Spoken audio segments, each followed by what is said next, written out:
Çocukken koşardım rüzgarla,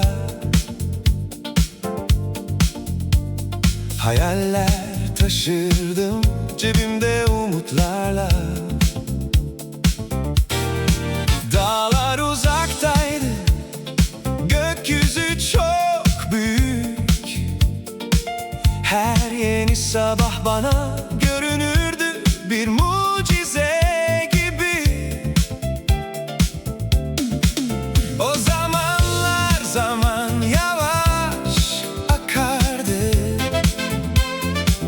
kalbim korkusuzca yarınlara bakardı. Yollar beni çağırıyor, hala duyuyorum. Geçmişin seslerini kalbimde taşıyorum. Yıllar geçse de değişse her şey, o eski günler benimle her yerde. Yollar beni çağırıyor uzaklardan yine.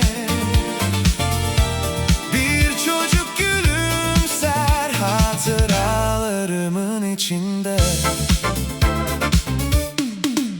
Arkadaşlarımla uzun yaz akşamları paylaşırdık geleceğin en güzel hayalleri. Ne zengindik ne de büyük insanlar, ama mutluluk bize yeterdi o zamanlar. Şimdi dönüp baktım her köşede,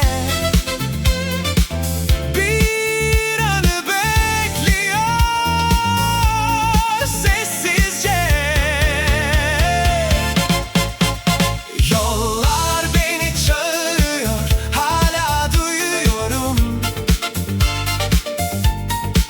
Geçmişin seslerini kalbimde taşıyorum. Yıllar geçse de değişse her şey, o eski günler benimle her yerde. Yollar beni çağırıyor uzaklardan yine. Bir çocuk gülümser hatıralarımın içinde.